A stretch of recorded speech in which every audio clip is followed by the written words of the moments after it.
السلام علیکم رحمۃ اللہ وبرکاتہ.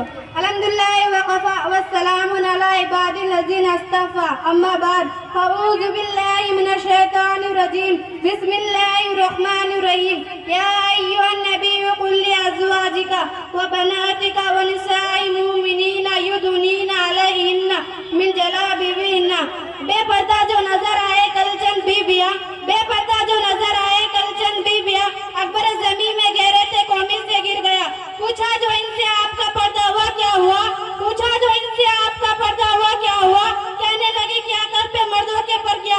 محترم حضرات، میں نے قرآن کریم کی ایک آیت کا ٹکڑا آپ حضرات کے سامنے پڑھا جس کے اندر نبی اکرم صلی اللہ علیہ وسلم کو اس بات کی ہدایت کی گئی کہ نبی اپنے بیوی اور اپنے بیٹی اور تمام مسلمان عورتوں کو اس بات کا حکم دیجیے کہ اپنی اوپر تھوڑی سی چادر لٹکا لے. یعنی کلام اللہ شریف سے اس آیت میں پردہ کا حکم نازل ہوا. قرآن پاک کی ایک دوسری آیت کا ٹکڑا وَلْيَضْرِبْنَ بِخُمُورِهِنَّ عَلَىٰ جِيوبِهِنَّ کہ عورتیں اپنی اوڑھنی کو سینے پر ڈال لیا کریں.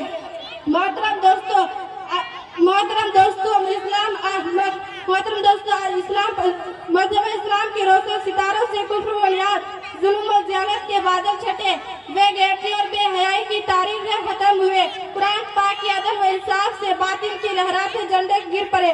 مظلوموں اور بے بسوں کو مساوات اور برابری کا درجہ ملا، خاص طور پر ان عورتوں کو جو ظلم و ستم کی چکی میں پیس رہی تھی. دور اسلام نے ان کو بلندی و پیستی کے غار سے نکال کر بلندی پر پہنچایا. مصائب و عالم کے پار ان پر توڑے جا رہے تھے. اگر تاریخ کی اوراق کھولے جائے تو غیر مسلم عورتوں پر مسلمان عورتوں کی فضیلت اور برتری دکھائی دیں گے. لیکن دیکھتے ہی دیکھتے پوری دنیا میں شیطانی ڈنگے بجنے لگے. مسلمان عورتوں کو مکاری و ایکاری کے فندے میں پھنسنے کے ارادے ہونے لگے. مسلمان عورتوں کو اس کے گھر کے چار دیواروں سے نکال کر سر عام پر بدنام اور رسوا کرنے کی انتہا کوشش کی گئی. ایسے سمے محفل بنا کر درندہ صفت انسانوں کے حوالے کیا گیا.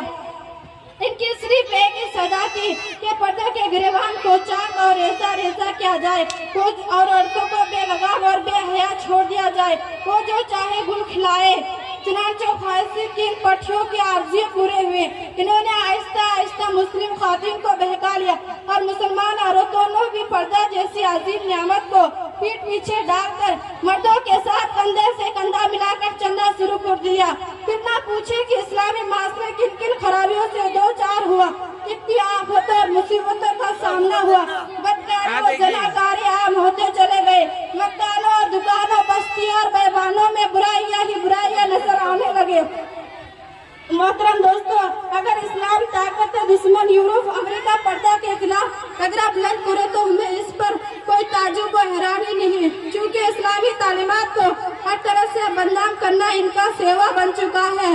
مگر افسوس صد افسوس کہ آج ہمارے قوم کے اکثر لوگ جو مسلمان ہونے کا دعویٰ کرتے ہیں اور محمد عربی صلی اللہ علیہ وسلم کے امتی کہلاتے ہیں، وہ بھی ایسے ذہنی غلامی کا شکار ہے. خاص طور پر انگریزی تعلیم یافتہ طلبہ تو اس میں زیادہ مبتلا ہے. وہ بھی پردے کے معاملے میں انہوں کے ساتھ ملے ہوئے ہیں، ایک ہی دوست وجہ چل رہے ہیں. کسی شاعر نے ایسے ہی لوگوں کے بارے میں کہا ہے، انہی کی محفل سنوارتا ہوں، انہی کی محفل سنوارتا ہوں، چراغ میری ہے رات ان کی، انہی کی مطلب کی کہہ رہا ہوں، انہی کی مطلب کی کہہ رہا ہوں، صبح میری ہے بات ان کی.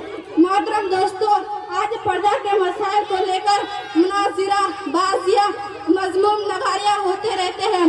پردہ کے خلاف تحریکیں چلتے ہیں. پردہ کو ایک بہت بڑی ناانصافی کہا جاتا ہے. عورتوں کے لیے پردہ کو قید و بنسی تعبیر ہی کہا جاتا ہے کہ پردہ قید ہے. پردہ کو وصیت بتایا جاتا ہے. آج مغربی تہذیب نے عورتوں کے شرم و حیا کو دولت کو لوٹ لیا ہے. کہتے ہیں کہ پردہ کرنے سے ترقی نہیں ہو سکتی. نتیجہ یہ ہے کہ آج ہمارے خاندانی اور معاشرتی نظام تباہ ہو چکا ہے. اخلاق و عادات کا جنازہ نکل چکا ہے. یہی وہ تہذیب ہے جس نے عورتوں کو چراغ خانہ بننے کے بجائے اس کے اندر سمے محفل بننے کا جذبہ ابھارا ہے. واضح بے حسابی خسرما کانٹوں کی مالا ہے، واضح بے حسابی خسرما کانٹوں کی مالا ہے. نئی تہذیب سے ہوشیار یہ تاریخ اجالا ہے کہ یہ اس یورپ اور امریکہ کی دین ہے.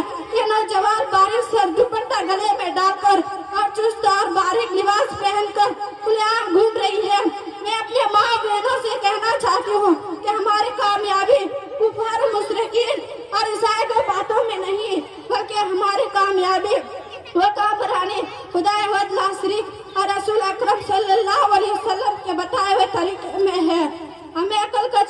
کر کے نفس کے پیچھے بھاگنے کی ضرورت نہیں اور مغرب کی بد تہذیبوں کی عقل کی ضرورت نہیں ہے۔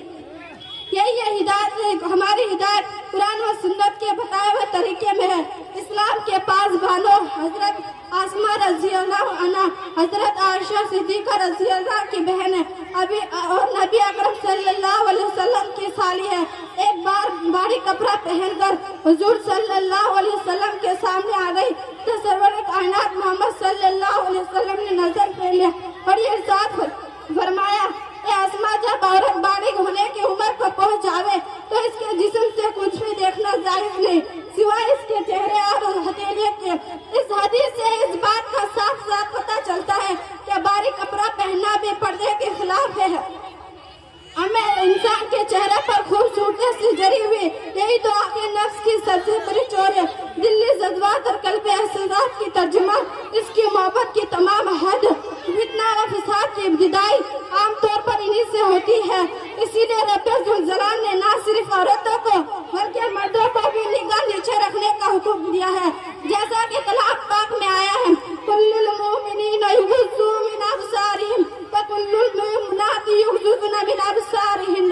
ایک بار کا قصہ ہے کہ حضرت ام سلمہ رضی اللہ عنہ اور حضرت میمونہ رضی اللہ عنہ محمد صلی اللہ علیہ وسلم کے پاس بیٹھے ہوئی تھی کہ عبداللہ ابن مکتوم جو کہ ایک نابینا صحابی تھے تشریف لائے اور محمد صلی اللہ علیہ وسلم نے فرمایا کہ ان سے پردہ کرو تو میں سلمہ رضی اللہ نے عرض کیا، کیا وہ نابینا نہیں ہے؟ نہ وہ ہم کو دیکھ سکتے ہیں اور نہ پہچان سکتے ہیں؟ آپ صلی اللہ علیہ وسلم فرماتے ہیں، کیا تم دونوں بھی نابینا ہو؟ کیا تم انہیں دیکھتی نہیں ہو؟ محترم دوستو، آج ہمارے ماں بہنوں کو چاہیے کہ اپنے گریبانوں کو جھانک کر دیکھیں، پردہ کے حکم پر عمل نہ کر کے اپنے عاقبت کو خراب کر رہے ہیں یا اسلامی تعلیمات کو پامال کر رہے ہیں۔ مگر موجودات محمد صلی اللہ علیہ وسلم کے ازواج متعارف قیامت تک آنے والے کے مائع ہیں، ان کو بھی پردہ کا حکم تھا، ان سے پردہ کو ختم نہیں کیا گیا، تو آج ہمارے لیے اس بات کی گنجائش کیسے ہو سکتی ہے کہ بے پردہ گلی کو گھومے بے لگام گھوڑی کی طرح جہاں جائے چاہے۔ اسلام کے پاس بانو عورتوں کی تمام ذمہ داری ہمارے سپرد ہے۔ بریانیت اور ننگے پن کو ہمارے معاشرے سے دور رکھے، ان کو اسلامی معاشرہ اور اسلامی خاطر سکھائے۔ اگر آج ہم نے ان کو اسلام برائیوں سے گناہ کی دلدل میں پھنسنے دیا تو کل ہم قیامت میں خدا گرفت سے بچ نہیں سکیں گے۔ خدا وقت ناصری سے دعا کیجیے کہ ہمارے معاشرے کو اسلامی معاشرے بنا دے۔ آمین ثم آمین۔ وآخر دعوانا الحمدللہ رب العالمین۔ کٹا سکتی ہے سر اپنا مگر سجدہ نہ چھوڑے گی، کٹا سکتی ہے سر اپنا مگر سجدہ نہ چھوڑے گی، بیٹی امت مسلم کی کبھی پردہ نہ چھوڑے گی۔ رستہ پر چلنے والوں کو رستہ